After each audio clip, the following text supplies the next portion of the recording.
Hey, this is your boy Joey from the So Wizard podcast. You are listening to the Nerd Podcast Mafia, entertainment your ears can't refuse.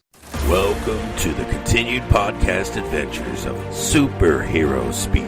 But I think many of the people that love this character and that love superheroes in general have used these stories as inspiration to say, you know what? I'm going to do something good in the world. I'm going to make a difference like my hero when I was a kid. That is my fondest memory of it, because when you're doing comic books, you want them to affect people. Right. You want people to care. You want to strike emotions. And I knew that Clone Saga was striking a lot of emotions. Can you imagine Pulp Fiction starring Goofy and Mickey Mouse? I can totally imagine that. I'm sure somebody's written that one too. Quarter pounder with cheese in France, Mickey? What? Royale with cheese, Mickey. Yeah. I can totally. See? I would watch the hell out of that movie. Yes, I gladly sacrifice up my progeny to you, almighty Marvel beast. But Neil Adams is somewhere going, it's my time. How do you measure success? Hey everyone, you're listening to Superhero Speak, and I'm your host Dave. And John. And temporarily JD. That sounds very ominous to start the podcast off with. That's what I do. Go ahead. I just said that's what I do. I do ominous. Okay. I thought it sounded promising. Oh. Hey guys, we need to behave a little. We got a guest with us. Oh, oops. Damn it. Keep forgetting about those. Maybe you do. So, we have a returning guest. We always love when people are fooled enough to come back on the show. And we have the lovely and talented Brian Lau, creative mind, Staunch Ambition. How you doing, sir? I'm doing good, guys. I'm glad to be back on. Having a little drowning and juggling act here with Kickstarter, finishing up my issue 3 details. I just got the last edits back from the editor, so everything's hitting the fan right now. Well, it is tax season, so. Yeah, exactly. I kind of mentioned that before the show, but that's always fun.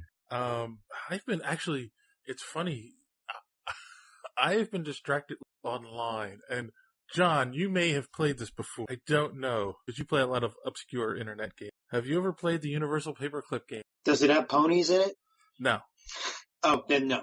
Have Brian or JD played this game before? Hey, I don't know what you're talking about. Never heard of it.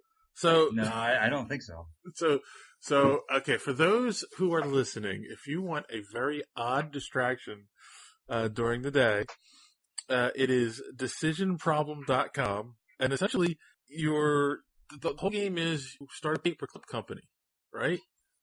There's no awesome. I'm in already. Hold on. Now, listen. Do the paperclips ask you if you need help with things? No, it's not that kind of paperclip.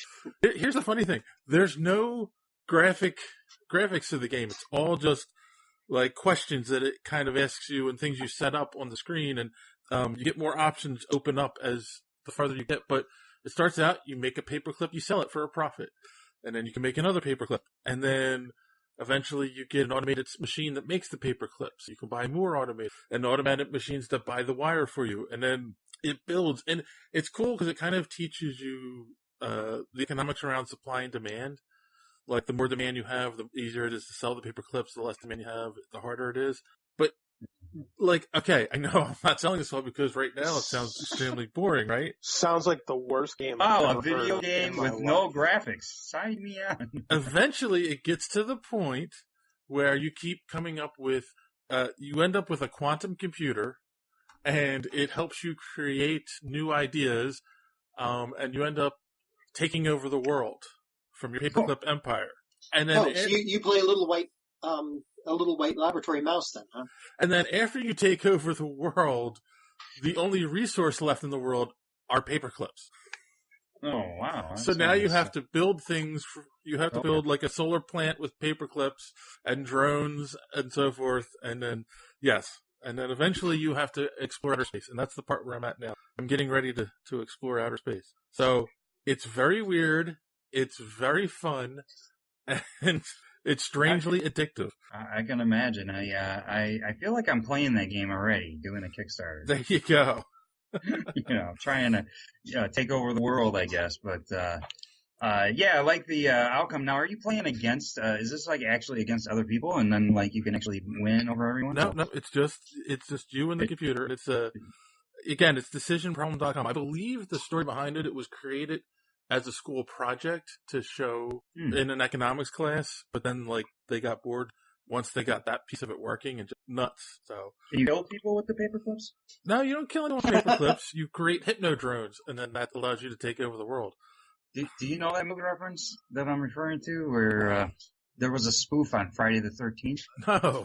It was like Saturday the 14th, I think is what it was. Gods, I know that one, yes. Yeah, and there's... Yeah.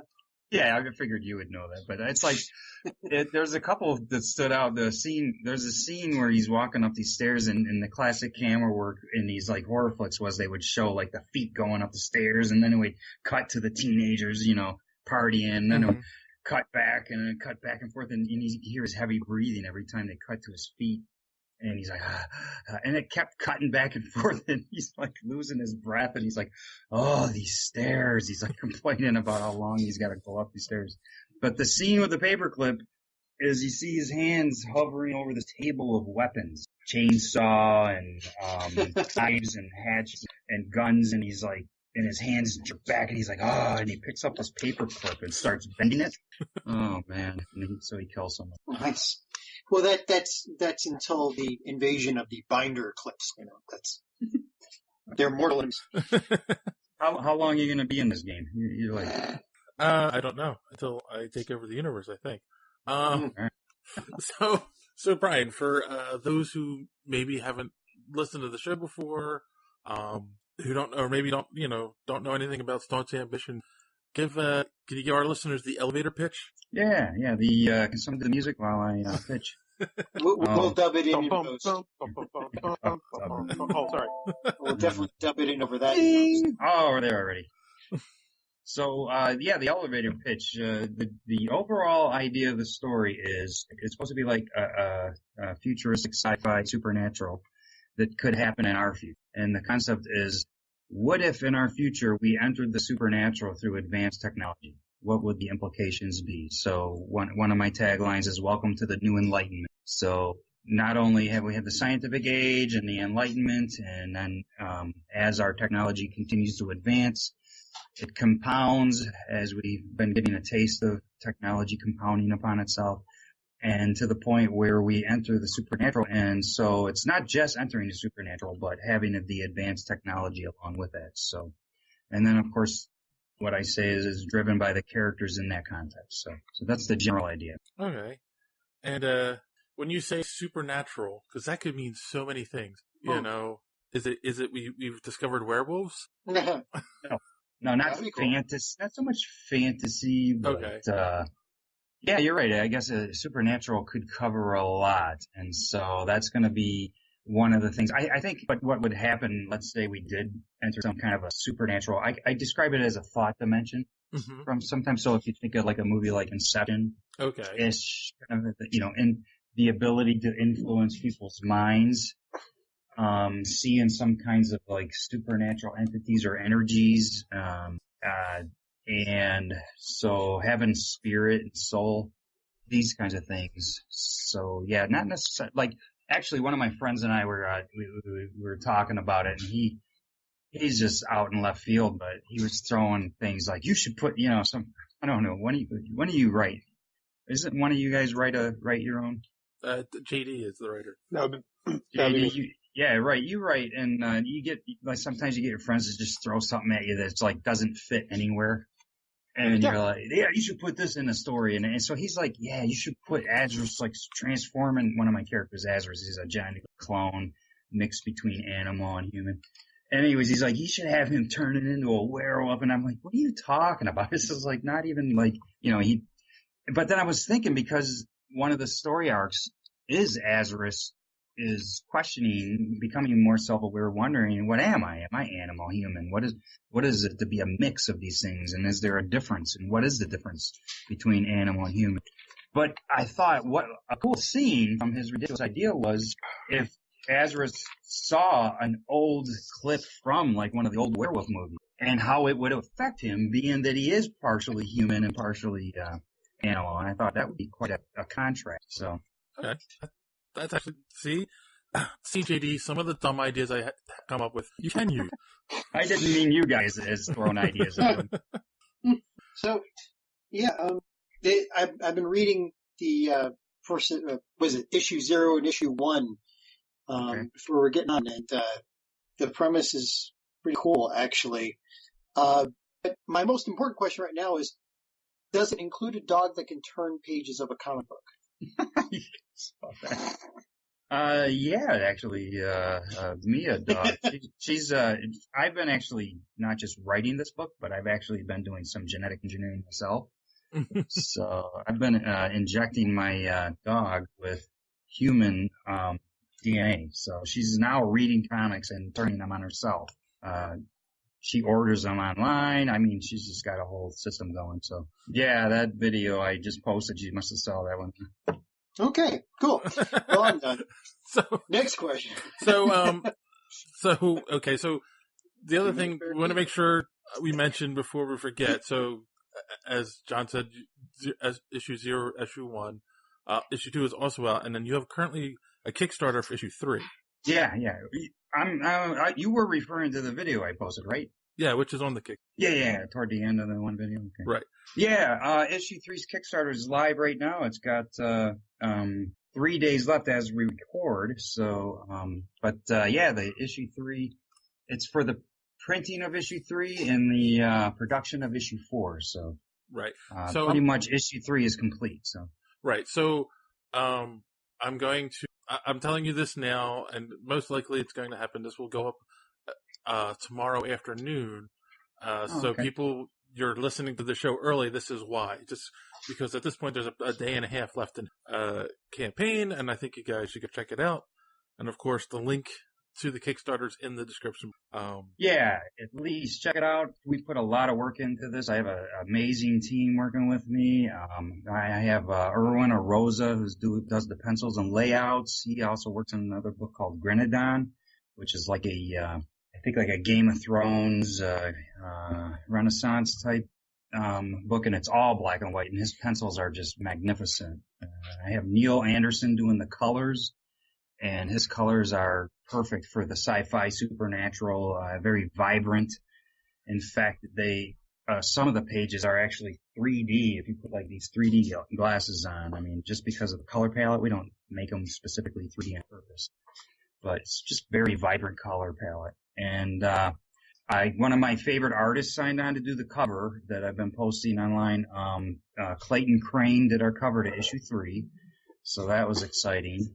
And one of the important things to check out on the Kickstarter is that we offer exclusives. So, I mean, because I'm completely independent, I'm not published, I'm just an independent creator, I have to do these Kickstarters to fund, the printing and production of the book. So I offer any Kickstarters, I offer these exclusives that are limited, numbered, and signed. So I'm down to the last few of issue 1, and I have a little bit more of issue 2, and then of course issue 3 we have just started with those, so there's a decent amount of those. But I want Kickstarter backers to get something that no one else can get. So we also have original music for the book that's originally written specifically for the book, and there's 3 new songs. It's like a dubstep style, and it's one of the songs is it's kind of like more like dubstep movie score-ish, and one of the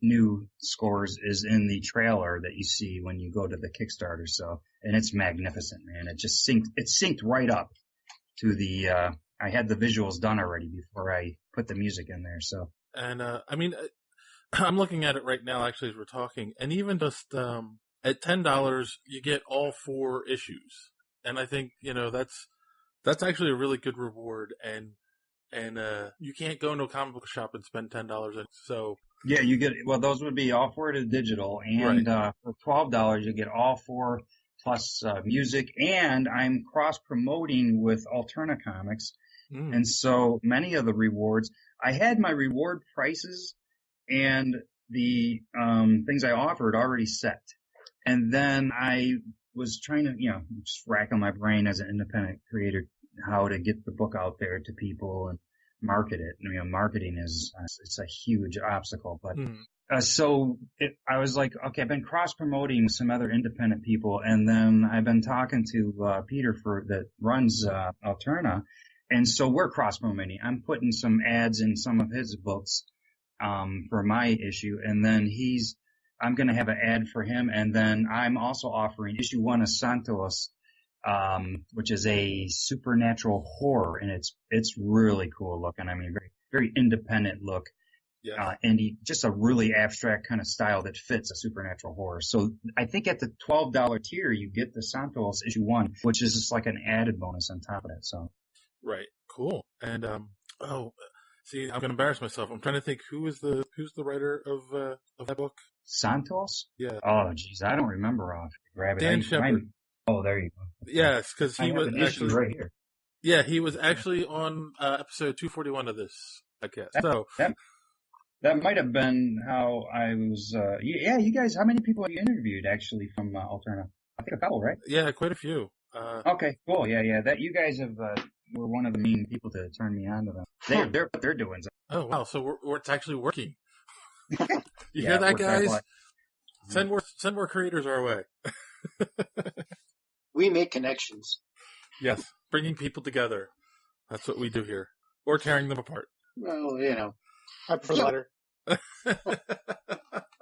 You're gonna get me in trouble on Twitter again, JD. That's what I do.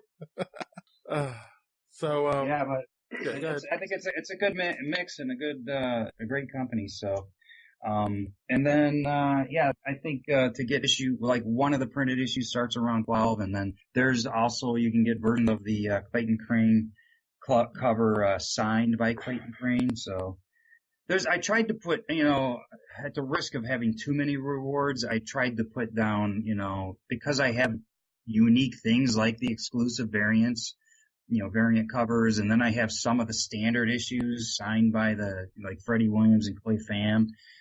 It forces me to have a good variation of reward tiers, but I tried to put something together for everybody that you get. But there's also add-ons, so that if you choose a reward tier, you can add a T-shirt, or you can add an extra print, or you can add to get an original page of the book, or you can add to get an original commission from Irwin, which I have samples of them, and if you see the quality of his commission work, it's magnificent. So you can get anything you want with that add-on. Cool. Yeah, no, you have some you have some really great rewards for this. As I always encourage our listeners, go check it out. It's a great book, and if you love art, you love good stories. Instead of throwing your money at something stupid, help an independent creator. Like the latest Superman book or the latest Batman book. I mean, who cares about that stuff? Ooh! Oh! I think he hit somebody's toes. My DC bone. I agree with everything Dave just said. Oh! Not that I dislike Marvel DC, but quite frankly, people should support independent creators because that's where the real creative work is being done right now. Well, this is true. Some of the stuff, some of the people we've talked to, including you, is the storylines are more interesting. And they aren't the same stories that are being retold over and over again. Because that seems partly the big company's problem is that they look for specific types of writers, specific genres, and they don't really allow much creativity in. They're looking, they think they know what sells, and so they want to keep that up, and they don't take risks like the independents do. Right. I guess, when you got, what is the word slipping from me? When you got 20 years of continuity you have to follow. And I can't imagine as a writer, you got to consider that. So that's got to be, for certain books, that's got to be tough. It's choking them up. It's such a tough thing. Sorry to bring that up. I didn't mean to hit that button, but no, I think you're right. And I don't know, man, at the risk of being a little cynical, I, do a lot of conventions and I meet a lot of cool independent creators, and we're all over the map. There's a lot of super independent superhero books. And my eyes tend to glaze over, and I'm not saying I'm being fair, but when it's a superhero and I'm starting to hear stuff and I'm like, oh, okay, it sounds like this and that, like spot on, or maybe just a combination of two already existing heroes or villains. And it's like, I'm not saying it can't be done. Obviously it can be done, but I'm just waiting for some intrigue to go, okay, why am I interested in this over the top of what's already been brilliantly laid out, with Superman and Batman and Spider-Man and all the Iron Mans and whatnot. So yeah, the sci-fi there's probably the same problem in sci-fi though. I mean, I could give you my elevator pitch and there's certain concepts. You're always going to have overlap. I mean, I'm not coming up with like everything in it's original, but I think I haven't come across my end game. I haven't come across what my goal is. And I've got some character arcs that, are so intriguing to me that I haven't, maybe something similar has been done there's a million books all over the place. So I don't know, but it definitely a whole is unique. Well, I mean, again, we review a lot of these, and I like how you still have the oh god, now I have aphasia. The mass destruction of everything, right? The apocalyptic thing, but just skip over that and go right to the good Yes. stuff. Yeah, that's their history. I'm not dealing with that. Yeah, you went right to the Eloi. You didn't bother with the Morlocks this time. Yeah, I think we get enough of that. That's so true. But but like you said, your end game, that makes all the difference, especially in how you get there. And from what I'm reading, it's interesting in how you're getting there. Oh, thank you. Yeah, I'm getting a lot of good feedback, and people are anxious to find out what's going to happen. And issue 3 is, I mean, you can see a few of the pages, and I mean, I'm trying to strive for the perfect pacing and balance between, character and action and whatnot. And I think that this issue 3 has that. I mean, I'm getting back into some of the character, development, and we have some action that is, to me, is the way comics should be. So I just love this issue, and it's so hard not to, I'm kind of like one of these people that, I don't know how you guys feel about this, but I hate these trailers that show so much, and I'm not against trailers like some people, but I want to share, I want to share this page, that, but yeah, at the same time, I'm like, I just want to share enough, like even in my elevator pitch, to where maybe I should give a little bit more of a hook, but I'm like, that's my elevator pitch. Look at the quality, take it for what it's worth, and then I show you a few of the pages, and hopefully I can earn your trust in that much. So right. Just enough of the artwork and the lettering to make it look good and get them hooked, but not enough. Because you're right. The trailers, they just spoil too much these days. It's like you watch a trailer and you're basically watching all the best shots of the movie, and you go into the movie. It's like, well, there's some things that, like, for instance, a perfect example of that would have been Civil War. If they hadn't spoiled Spider-Man in it. Oh, yeah. Can you imagine the reaction of the audience and the excitement that would have generated? They probably would make double what they. Oh, it mentally you would have. I mean, that does mean something, man. When you see that and you don't expect it, and you're like, what? That's like the twist ending of Sixth Sense or something. It's like it affects you because, like, if someone spoils it, I mean, of course it's not going to affect you. So even something like that, yeah, Spider-Man, that would have been awesome to just go in blind and not know. Well, not literally. Right, yeah, because my reaction when I went in was, okay, where's Spider-Man? Where's there he is. Okay, and that was it. Yeah. But, so yeah, it's I don't know. The artwork in your book is really nice too. And again, we've talked to other artists, other writers about finding a good artist, finding somebody who whose art embodies what they're looking for, the mood and all that.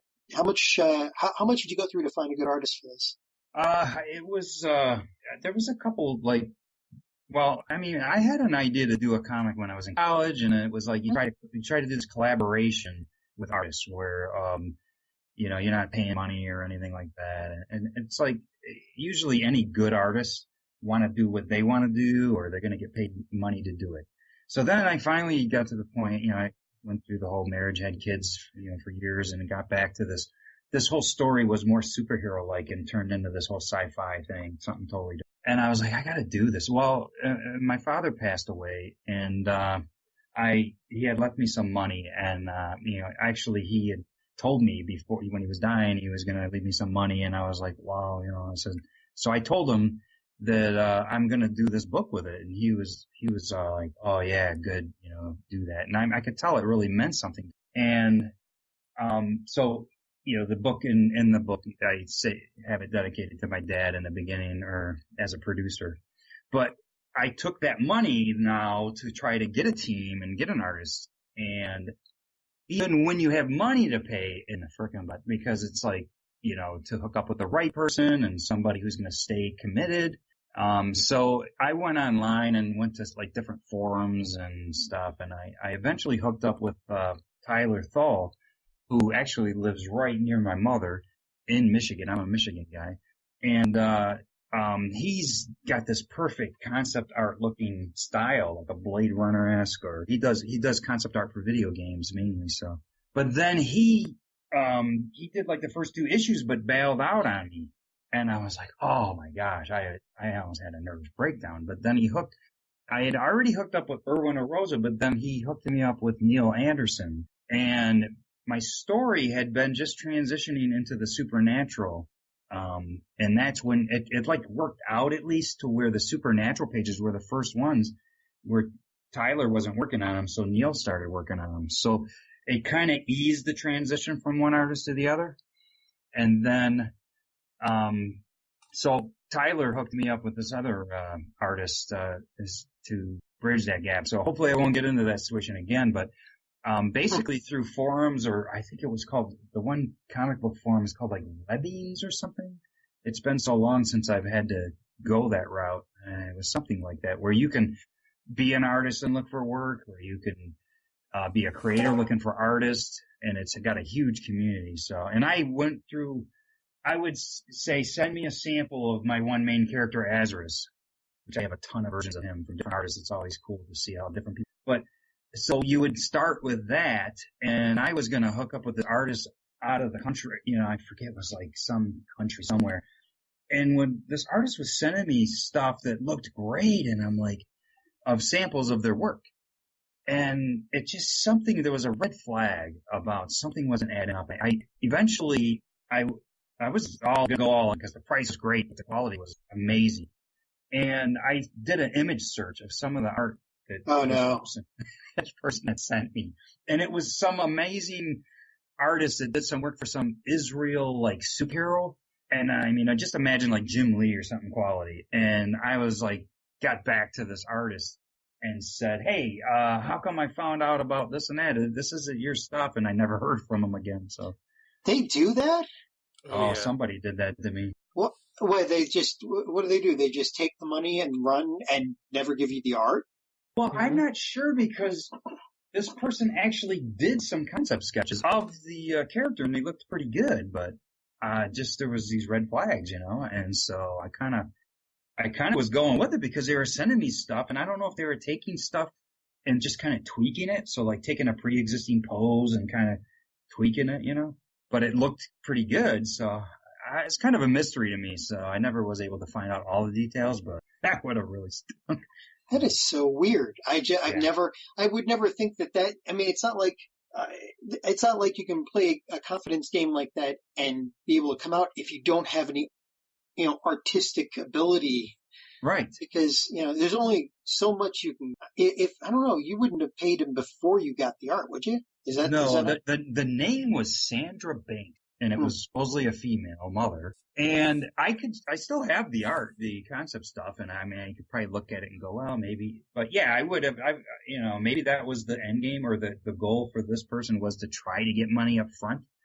And then if it didn't work, then it just would never went anywhere. But it was, luring me in with these supposed, concept sketches. That is the first time I've heard anybody try to scam like that before. Oh yeah, that happened. I was like, I think I still got the emails and stuff. So I would have, different folders categorized as people I'm interested in and people I'm not, and some, folders in between the two. Very interested. That's been so long since I've gone through that, but that was the most stressful part, was finding a good pencil artist. And so But I couldn't be happier with Irwin and Cool. So I want to switch gears a little bit. No offense to, we could talk about you all night. No. But you had said, don't want.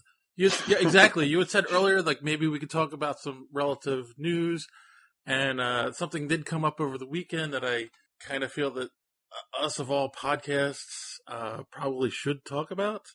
Have you been following the news with Stan Lee, Brian? What's been going on with him? And well, he was setting the record straight. Okay, so was it sexual harassment or something? No. Okay, so okay. No. He keeps that under wraps. Yes, yeah. Okay. Come on, we all know that was a nothing story. Which one? Oh, never mind. Go ahead. Oh wait. Yeah, just remind me because I had to take a time bit to. So there's been allegations. You need a scorecard to keep track of all these things. Yeah. No kidding. There's all this. This is weird. Yeah. No, this is weird. Go ahead. So there's been allegations of elder abuse by his daughter and road manager, and people taking advantage of him. There was an odd story that we covered on the show a couple episodes ago with people did steal his blood. Oh yeah. And JD and his semen too, I think. What was that? I'm just joking. Well, actually, that would be the thing to get it because then you can clone him. So JD, I found out more detail about it because in the story it was just said for pens, right?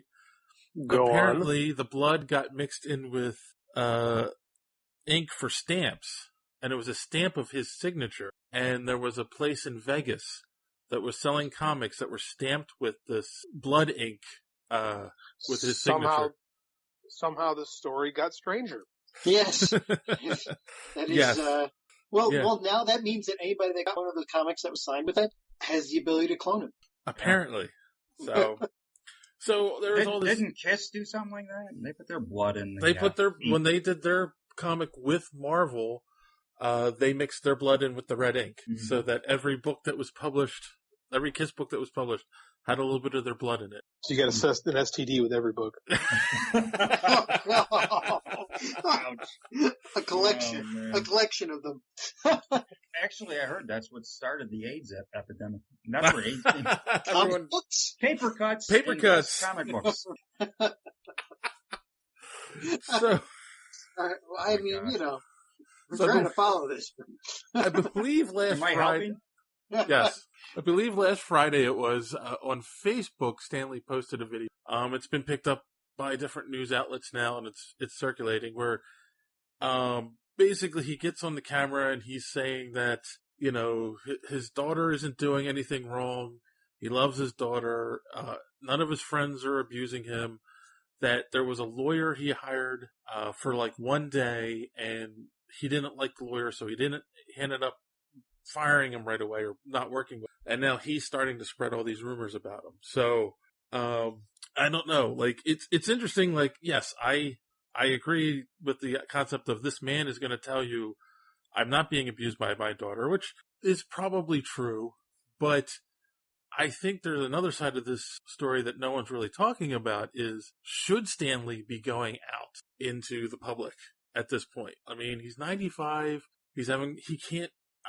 I met him 7 years ago, and at that point, having a hard time hearing, have a hard time, at this point, it's probably the only thing keeping him alive.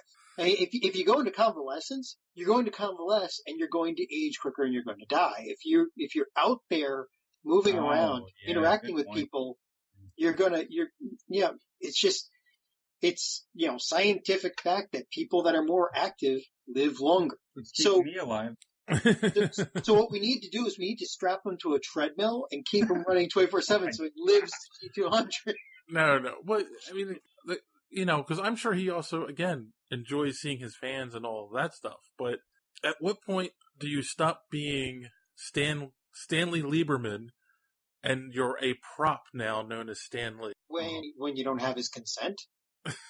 Well, I mean that's what this whole thing was about, right? Whether or not he was in control of what he was doing, right? whether or not his daughter was controlling all this. Right. I mean, that's a big part of it. Yes. You mean, and when you say control, do you mean like pushing him to continue making rounds and money and stuff? True, but he's also 95. How much of his mind is still there, making sound decisions? I would tell you to look to one of our Supreme Court justices. Okay. I mean, they're all very old, and yet they're some of the brightest minds in our country. My grandmother lived to be Ginsburg. My grandmother lived to be 96, and I would call her on the phone, and I'm like, okay, she's not going to be around forever, and I'd start asking questions about. Okay, mind you, my wife's grandmother. So to give contrast, I would talk to my wife's grandmother when she was really old, and it would be the same stories over and over and over. Yeah. And over. I mean, I'd be like, what was the Depression like? I'd be trying to ask her stuff and nothing. But I was talking to my grandmother, man, and she would tell me all kinds of details about what it was like meeting Grandpa and all, what she worked in the factory during World War II. And I mean, I was just like, wow. It all depends on the genetics. Like my grandmother, my father's side, is 105 years old. And, ooh, wow. And she's at the point now where it's, she has moments where she's not sure of things, but, compare that to somebody who's got dementia at 70. Yeah, exactly. So it all depends on the person. I mean, Nichelle Nichols is still going to these conventions. I met her last year at the Wizard World. So it all depends on how you feel and whether or not you're active. I'd say if his daughter really has his best interests at heart, when it comes time for him to take it easier and not hit these things so much or at all, that it'll happen. But if he's sitting there saying he wants to meet these fans and see this world, imagine being able to live to see the world that you've created when you've done this. Wow. Yeah, that keep you alive for an extra decade. Oh yeah, he wants to see the second Avengers Infinity War movie. So be in it. Yeah, that's true. So real quick, just for people listening, the current oldest member of the Supreme Court is Anthony Kennedy at 80. Yeah, I can see it. I thought Ruth Bader Ginsburg was older. No, she's 85. Oh, wait. No, she's 85. Oh, you're right. No, you're right. Yeah, she is Ginsburg older. was 85, right. Okay, I'm sorry. Because she was on Stephen Colbert a couple of nights ago. It's so funny because it's like this list is in order by when they were sworn in. Okay, not by age. All right. So yeah, so the oldest is 85. Right. And then the next is 81. And the reason why she was on Colbert was because she was doing her workout with him. So she does a workout every day. This 85-year-old woman. And that's what's keeping her mind sharp. So. I need to. I'm sore from setting my table up for a 1 day. I'm not kidding you because I've been so much just working on my computer. My legs are sore.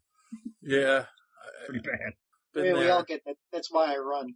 Because deep vein thrombosis is a thing, and coders are the most slovenly, slothful people you'll ever meet, because we can sit there at a keyboard for 13 hours a day and write code, and then when we try to get to the pizza, it's kind of a problem. John, I keep telling you, no matter how much you run, your troubles are still going to catch you. Well, I'm training for half marathon, so they'll have to try harder. Oh, okay. Especially when you're running in circles. No, I didn't say I was upper management. So, all right. That Infinity War starts next week. What are your thoughts? Next week? Isn't it next week? Oh, God, it is next week. Wow. Yes, it is next week. I'm looking at my calendar going, isn't it this week? It's like, oh my God. Well, originally it was supposed to be the following week. Moved what it up. Day does it come out? 27th. Thursday? Yeah. 27th, right. So. Well, yeah, it'll be probably Thursday night. They start doing that official. Right. Even though it's saying release date 23rd, where I'm looking. But the point is, it's out. This is a culmination of over a decade of movies. What do you think? You going to do this with your comic books? With mine? Do you have a grand plan? I could write this for a while, so it could turn into, I'm kind of looking at trying to do something, depending on how things go, epic, like Avatar: The Last Airbender series, or Star Wars-like, and hesitate to compare it to that. No, you got to compare it to that. That way you get our listeners excited. It's like, oh no, this is better than this. Yeah, there you go. And Star Wars, how much Star Wars has been crap, okay? So it's better than, some might say it's better than The Last Jedi. Yes. Probably a lot of people. I don't know. Yeah, Infinity War looks, I don't know, man. I don't want to hype it up too much because it's just a movie, but at the same time, Marvel's been able to deliver many times. I think that well, all right, so your writing is based on premise and personalities clashing, right? I mean, for the most part.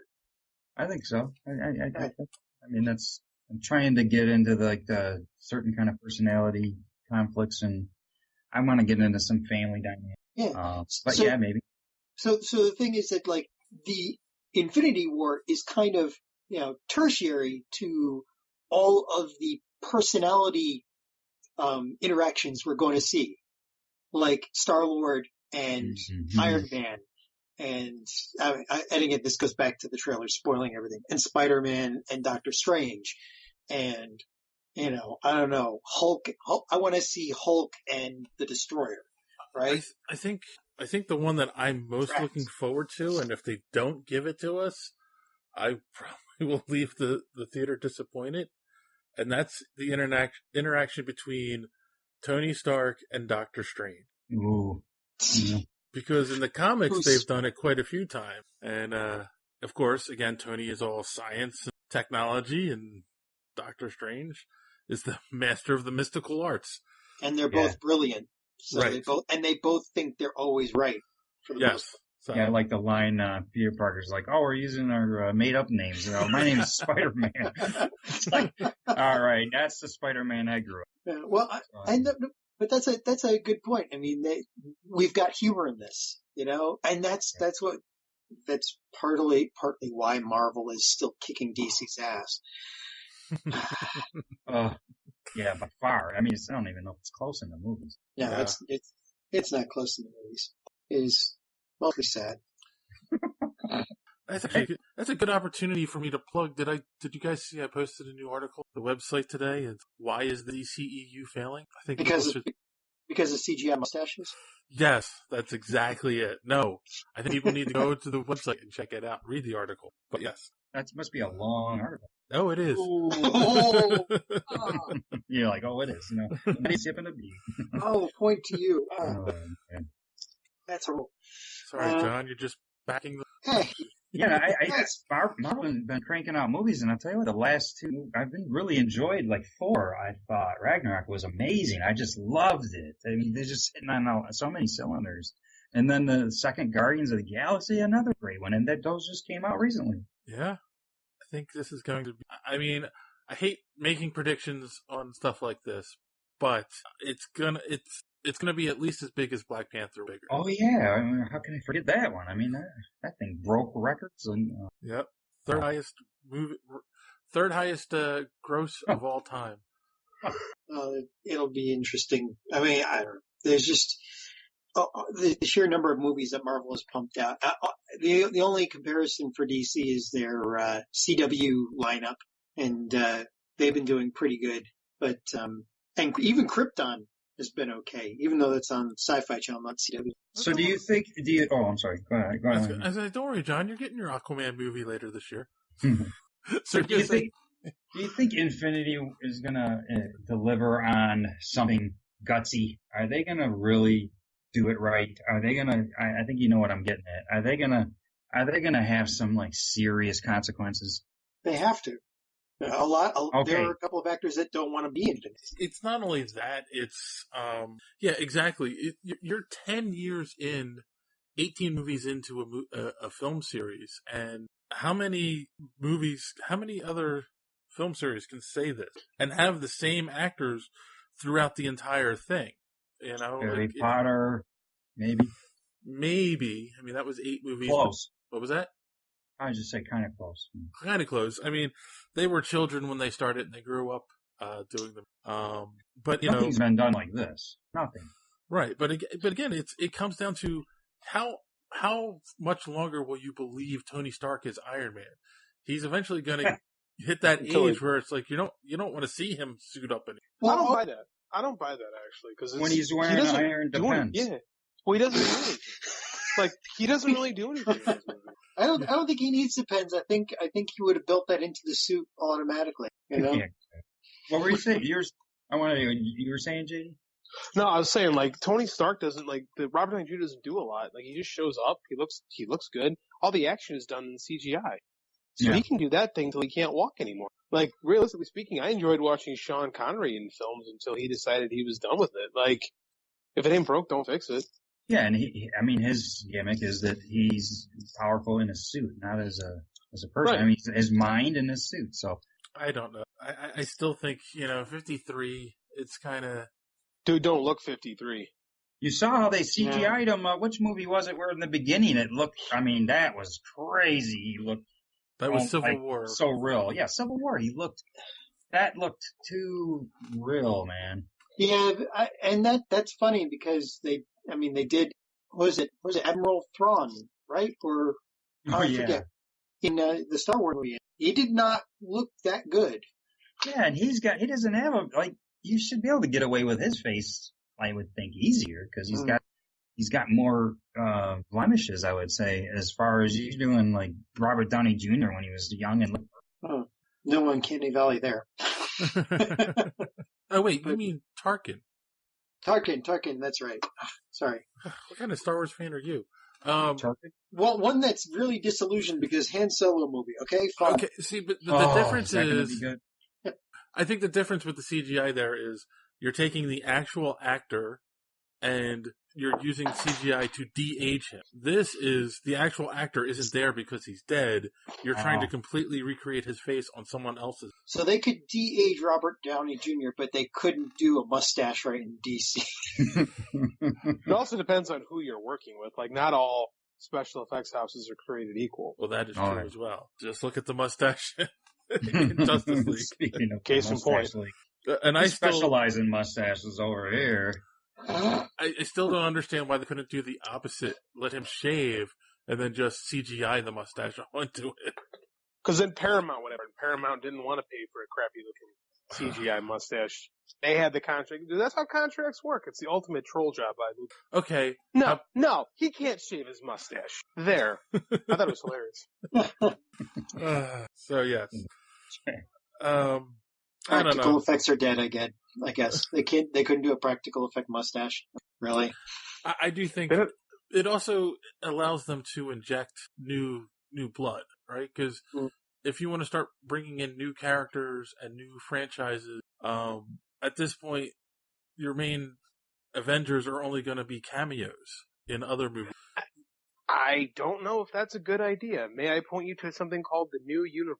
Like, people don't want to see their favorite stuff replaced. Like, Captain America and Iron Man are icons. Like, you're better off recasting them than just, getting rid of them and bringing in. Isn't this the same problem that they're complaining about with comics right now? Is that they're replacing all the legacy heroes? Is that going to work? Is that going to work better in film? Like, I don't know. I don't think so. I think replacing the characters with different actors is a better move than eliminating them. Well, it'd be different with I heard rumor that maybe they'd be bringing Beta Ray Bill into it because of Thor's hammer. He's going to get Stormbreaker for a bit and then trade it back up for Mjolnir when it gets reformed somehow, and that's a chance for him to bring Beta Ray Bill in to take Stormbreaker. So right there you could be talking another person to come in replace Thor. I don't see it. I like Beta Ray Bill. I think he's a cool character, but he's not Thor. No, he's not. But it's I don't know. If that's the road Marvel goes down, where they're just looking at replacing all these actors with B and C level characters. I know they did a great job building up characters like Ant-Man and Black Panther, who was B level at best before this movie came out. Like, if that's their attitude, is we can make anybody a movie star. But I don't know. Come on! I want to see Rocket go up against Dr. Doom. You're making this argument, but Iron Man was a B-level character because of Robert Downey. That's why it was successful. It's not. The movie was great, but the movie was great because of Robert Downey. Right, so they could find their casting of all the things that Marvel has done. Their casting has been perfect. Agreed. Well, and you got to give credit to the directors too, because there's so many decisions that go. Like Robert Downey Jr. has been in some bad movies. I mean, the best actors are in bad movies, and so they're doing the details right. I mean, there's a lot of. But starting with Robert Downey Jr., you're taking it serious. You're taking the character serious, not just eye candy like Transformers. Right. Well, also they couldn't find anybody who could more perfectly play a, lecherous, alcoholic, older man. I wish they got into that. I mean, I know it's Marvel and it's PG-13, but I wish they would have got into the deep in the bottle. Yeah. Who knows? We might see that. That might be his way of bowing out with, by not dying, but by that. That would be awesome. So I'm getting a sense that somebody thinks that it might be the end for Iron Man. Yeah. At least as we know him. I think the one that I know for sure is Captain America, because Chris Evans has come out and said that Avengers 4 he's done. So Which that kind of sucks. But they might kill off Black Panther. I doubt that. I'm just kidding. They just made like billions of no, I mean dollars. there's definitely characters that are not. I'm just being silly. I know, but like there's definitely characters that are going to be around for a while. Spider-Man, probably Ant-Man, Black Panther, the majority of the Guardians current lineup. Who else? Like, is definitely not going in. Probably Scarlet Witch. Well, speaking of the recasting, I just watched X-Men Apocalypse, and I thought there was quite a bit of significant recasting in that movie. Yes. Yeah. I mean, that was all where they took First Class and they started, and then Days of Future Past, and they created this concept of the younger versions of the same characters and did a soft reboot of the universe. And, it kind of worked. I thought Nightcrawler was good, but it was a little jarring. Yeah. Well, it wasn't it was bad, but it wasn't as bad as the Star Trek. I like most of it. First Class and Days of Future Past were good. Apocalypse could have been better. Apocalypse was great. I liked Apocalypse? I'm going to dislike it. I liked half of it was brilliant. I mean, there were moments in it that were like, whoa, and then there was times where I was like, whoa. I agree with that. Yeah, it was partially brilliant and then partially kind of missed the boat. Yeah, I'm with that. I really liked First Class, and I really liked Days of Future Past. Oh, I think that Fox actually did a good job with that. Yeah, Days of Future Past, one of my favorite comic book movies. Yeah. That was something that we didn't talk about, but there's rumors that the Dark Phoenix movie is getting, so again, it's that, and New Mutants was pushed back indefinitely. Looks like maybe Disney, now that they've bought Fox, let's put these movies over there for now. Cause, I thought they had filmed the Phoenix movie already. Yeah. Because they thought. So they also filmed New Mutants, and oh yeah. Was it with the same actress from Apocalypse? Yeah. Yes. Okay. Cool. But I think Disney's kind of like, telling them to push these back, because legally they can't do anything yet until it's fully approved by the FCC. But yeah, we'll see what happens. I have a feeling we're not going to get those movies. Well, I think you will, because if they're done, they're going to release them, because you don't spend a lot of money to set it on the shelf. Yeah, and one of the cast in New Mutants is Maisie Williams, so there's no way they can't. They're going to release them.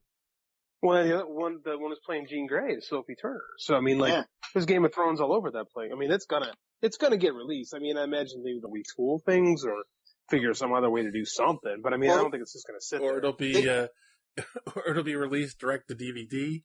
Or no, you know what? I don't know. They'll release them when the next season of Game of Thrones comes. Yeah, was it April next year? Well, that might be what they do. I'm just saying, if Marvel and Disney have specific plans on what they want to do with the X-Men, and it doesn't tie in with what has already been done, they're not going to want those movies, So Deadpool 2 is going to come out. I mean, Deadpool out though, and they're not doing anything with that. Yeah, but I have a feeling they can't, Ryan Reynolds is so popular as Deadpool, they can't just stop that. The fan reaction would be, I mean, they'd mob the offices. Right. Like he's up there with Wolverine popularity-wise. They got the formula right with so they really can't stop them. But, the X-Men movies do get some criticism. Yeah. They're not perfect. The last couple have been pretty good, but I mean, certainly there were some clunkers in there. Most of the Wolverine movies are not great. No, not at all. Yeah, especially the first one. Yeah. Oh, no, what they did to Silver Samurai was unforgivable. But I liked X-Men 3. People dogged on that, but I don't know. I'll dog on that. Yeah, guilty pleasure. I don't know. I thought it was worth it, and it did a lot more right than it did wrong. But I guess a lot of people didn't buy it. I just didn't understand the handling of Professor X. I agree. Well, they just walked. I don't know. They got rid of so many characters in weird ways that I don't know. Brett Ratner. Yeah, Brett Ratner. Damn it. The less the better. him and Feige. Wait, what's wrong with Feige? He's doing it right. Yeah, we spent about 70% of the time I've been on this show praising Kevin Feige. So any ill will of him now is insincere. Yes, at this point. And Zimmer. Well, we know that you hate Zimmer. We won't get into that. Back to sci-fi. I'm kind of curious what you think about the Solo. This last trailer has got me hopeful. Really? I like the actor. Seems like he can pull off a young Han Solo. You guys are, I don't know if you're hearing anything through the grapevine, but you guys are skeptical that the Solo movie's going to be pretty bad, or? I think it looks fine. It looks fine. I'm kind of on the fence in the fact that, it looks like it's going to be a good movie, but at the end of the day, is it just going to be fan service? You need to know, every aspect of the origin of Han Solo. Well, I expect it. I really do expect it to be great. Not just a good movie. I expect it to be great. Han Solo is such a great character to work with that would be an epic fail if they just couldn't do something thoroughly enjoyable with that character. But that's kind of the problem, though. This is a huge risk because that one character is still utterly beloved in this franchise, and if they get this wrong, if they get this even a little wrong, it'll be swamped with bad reviews. It has to be good because the character is awesome, and people are going to expect it to be awesome, and and have scenes that are going to live. And this is, making this. It's like JD said. I don't know. I needed to see what happened. I think the story we got for that character was great, and how it, except for how it ended. But, gosh, the worst. Right. He should have had the greatest death scene, and it was. I think the problem with prequel movies like this is that the risk isn't always there. At the end of the movie, Han Solo and Chewbacca are going to be fun because they go on to have other adventures in the galaxy. So, what if he had a twin brother that we didn't know about? There you go. Huh? Come on now. And then you got a scene of Anakin. I'm going to play devil's advocate. Okay. If this movie sucks, people are going to make fun of it for a year or so, and then it'll be largely forgotten, and it won't have anything to do with what Harrison Ford did with the character of Han Solo. Yeah. And people will laugh about that one bad Solo movie. Yeah, it's not gonna have any impact. I mean, quite frankly, if it sucks, who cares? They tried to do something, it didn't work, and we'll move on. And they're gonna keep making Star Wars movies so people stop watching them. Mm-hmm. So, regardless, it's not gonna change how awesome Harrison Ford was as Han Solo. So why not? Matrix 2 watch and 3? It's the same movie, though. I mean, it's the same character. It's Keanu Reeves. It wouldn't do as much damage as Indiana Jones 4 did. Because that was actually Indiana Jones, and it was actually Harrison Ford, and it really changed how awesome the first three were. But it would have an effect, but I think easily forgotten if it's a different actor. And I think it's going to be. I think if it's a bad movie, people will just kind of gloss over it. It's like people don't talk about The Incredible Hulk, which wasn't a bad movie, but when you talk about the pantheon of great Marvel movies and stuff, people forget about that one. It's never talked about. And I think this will be the same way. If people say, "Oh, Solo is terrible," it'll be the punchline of a joke for a while, and then they're going to crank out another movie in a year, and people will forget. People will be like, "Oh, is this going to be the next Solo or or The Force Awakens, and then people will forget about it afterwards. Well, how hard is it to make a movie better than the prequels? I mean, it's like really the bar is not that hard. Not that hard. J.J. Abrams, it was like win-win. I mean, he didn't have really much, he had to do. He just had to make something that was good, and he did it. And people loved it because it was that. It was good. Yeah. Well, we got a little more time for that one, but yeah. I mean, of course, we're all going to go see it, right? We can talk about it all we want. Of course. But yeah, they have our money already. Yeah. Absolutely hate it already. Couldn't go see it. Sure.